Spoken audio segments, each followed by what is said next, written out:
Այսօր միասին կփորձենք հասկանալ մի ճգնաժամ, որը սպառնում է ցնցել աշխարհի ամենահին քրիստոնեական եկեղեցիներից մեկի հիմքերը։ Սա մի պատմություն է սկանդալի, իշխանության ու հավատարմության մասին, որը կարող է շատ վտանգավոր հետևանքներ ունենալ։ Դե ինչ, եկեք սկսենք։ Ամեն ինչ սկսվում է հենց այս բառերից։ Պատկերացրեք, սրանք ուղղակի խոսքեր չեն, այլ մի ամբողջ խումբ եպիսկոպոսների ուղիղ նախազգուշացումն են իրենց իսկ հոգևոր առաջնորդին։ Հենց այս նախադասությունն արդեն իսկ ցույց է տալիս, թե իրականում որքան խորն է խնդիրը։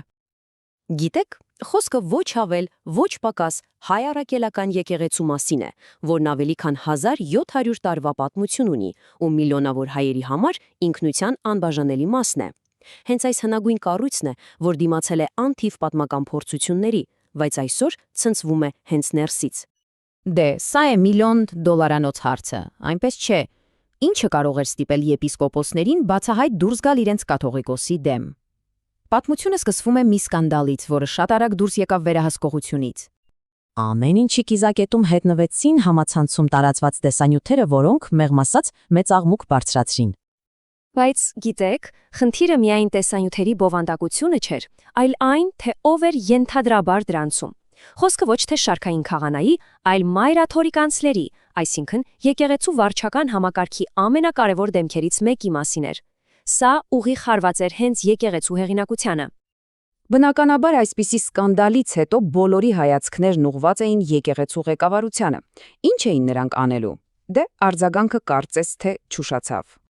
Որպեսզի հասկանանք հետագա իրադարձությունների ողջ դրամատիզմը, պետք է մի պահ կանգ առնենք ու հասկանանք, ով է կաթողիկոսը։ Նա հայ եկեղեցու բարձրագույն հեղինակությունն է։ Նրա որոշումները վճռորոշ են, եւ այս ողջ պատմության կենտրոնում հենց նա է, ամենայն հայոց կաթողիկոս Գարեգին II-ը։ Ու սկզբում թվում էր, թե ամեն ինչ շատ տրամաբանական հունով է ընթանում։ Նախ կաթողիկոսը ստեղծում է եպիսկոպոսական հանձնաժողով հարցն ուսումնասիրելու համար։ Հետո, որպեսզի ամեն ինչ լինի անաչառ, հանձնաժողովը դիմում է պետական մարմինին, քննչական կոմիտեին, խնդրելով ստուգել տեսանյութերի իսկությունը, եւ փորձաքննությունն էլ տալիս է իր հստակ պատասխանը։ Իրադարձությունները, պետք է ասեմ, շատ արագ էին զարգանում, ընդամենը 20 օր։ Նոյեմբերի 5-ից մինչև նոյեմբերի 25-ը հարցը կարծես թե հասնում էր իր տրամաբանական ավարտին։ Փորձագիտական եզրակացությունն արդեն դրված էր կաթողիկոսի սեղանին։ Թվում էր, թե մնում է ընդամենը կայացնել կանոնական որոշում։ Բայց հենց այն պահին, երբ թվում էր, թե ամեն ինչ պարզ է, տեղի ունեցավ անհավանականը։ Մի բան, որը փոխեց ամեն ինչ ու դարձավ այսօրվա ճգնաժամի անմիջական պատճառը։ Եկեք մի բան շատ հստակ ֆիքսենք։ Սա ինչ-որ մեկի կարծիքը չէր, ոչ էլ ենթադրություն։ Սա պետական լիազոր մարմնի կողմից անցկացված փորձաքննության պաշտոնական արդյունքն էր։ Փաստը, այսպես ասած, սևով սպիտակի վրա գրված էր, տեսանյութերն իսկական են։ Եվ ինչ եք կարծում, ո՞րն էր կաթողիկոսի պատասխանը այս անհերքելի փաստին։ Մի բառ՝ նիշտոժնի։ Այո, առ ոչինչ, անվավեր։ Այսինքն նա մերժեց իր իսկ նախաձեռնած հետաքննության պաշտոնական արդյունքները։ Այս քայլը պարզապես շոկային էր։ Ինչու։ Կարելի է ասել, որ հենց այս որոշումն էր, որը պայթեցրեց իրավիճակը եւ առաջացրեց աննախադեպ ապստամբություն հենց եկեղեցու ներսում։ 13. Ուղղակի մտածեք այս թվի մասին։ Ոչ թե 1-2 դժգոհ հոգևորական, այլ 13 բարձրաստիճան եպիսկոպոս ու արքեպիսկոպոս ստորագրեցին մի հայտարարություն, որը բացահայտ դատապարտում էր կաթողիկոսի գործողությունները։ Սա եկեղեցու վերնախավի զգալի մասի բողոքի ձայնն էր։ Իսկ մեղադրանքները, դրանք ուղղակի ցնցող էին։ Նրանք կաթողիկոսին մեղադրում էին ոչ միայն սրբապիղծ արարքը կոծկելու, այլև դրա հովանավորը դառնալու մեջ։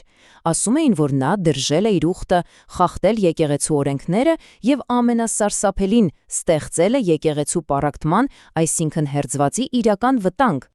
Բայց սա ուղղակի անհամաձայնություն չէր, սա բացահայտ գործողության կոչ էր։ Փաստացի նրանք դիմում էին մյուս հոգևորականներին ու հավատացյալներին միանալու իրենց կաթողիկոսի որոշման դեմ եւ մաքրելու Սուրբ Հաթորը։ Սա ուղիղ մարտահրավեր էր գործող իշխանությանը։